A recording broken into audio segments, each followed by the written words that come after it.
Right then, in Dark Side of the Ring, you said you saw a lot of fraud and theft as a fly on the wall before you were WCW Vice President.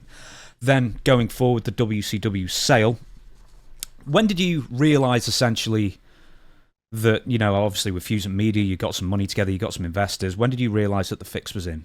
And when did you fully realise the full extent of the fix being in? Not until the series Who Killed WCW that Rock produced, Brian Gewirtz, when I heard from Stu Snyder, we all heard from Stu Snyder. I saw Brad Siegel's reaction to some of the questions that he was confronted with. And I know bullshit when I see it. And I knew when I saw Brad Siegel's response on camera to some of the questions that were asked relating to his buddy Stu Snyder and Brad's role in facilitating the sale to WWE, Brad was visibly uncomfortable. He knew that he had some involvement in that, and it was less than honest and straightforward. And it was so apparent in Brad's reaction.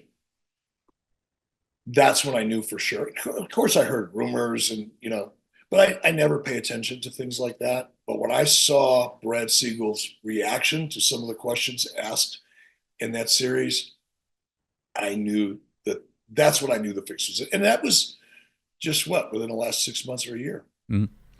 When did you start getting inklings? I mean, round the time, or could you just not understand why they would not go with you and would rather give the company away for 1/100th of what you were offering or whatever it was? Well, I was so, I don't want to say angry. That's not the right word. I was so frustrated with Turner because it wasn't just that. I mean, my experience with Turner Broadcasting starting in about late August of 1998, prior to August of 1998, I would have given a body part to that company. If Ted Turner would have called me on Monday and said, look, when you come to work Tuesday, you need to have your left hand cut off, I would have done that. I mean, I was so loyal to that company and to Ted. And it wasn't just me. Ted Turner was a great leader. He was a visionary, and he inspired others to be a visionary. He inspired others to take risks that working in a corporate environment, you would never be, encouraged to take. Ted Turner believed that you never achieve anything great unless you put yourself at risk in the process. And that's the way he lived his life. I haven't seen the documentary yet, doesn't matter. But my experience with Ted, even directly and even indirectly, just being in proximity, this guy was an entrepreneur's entrepreneur, much like Elon Musk. Great comparison, obviously, different disciplines, but he reminded me a lot of Elon Musk in that regard. Once the merger's starting to happen, now I didn't realize it at the time, but Ted Turner was essentially being stuck in a closet and really had no more influence over the company that he created. And in his place came a lot of, corporate types that are like cookie cutter corporate types that lack vision. They lack leadership skills.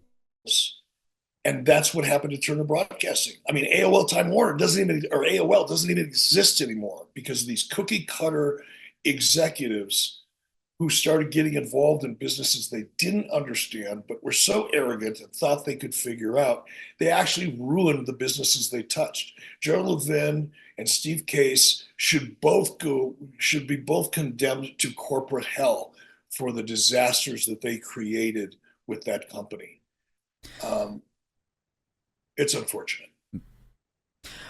One more thing that ties in, and I will let you go, I promise you. Was there ever any idea of floating WCW on the stock market as its own entity? Was it ever brought up? No, never.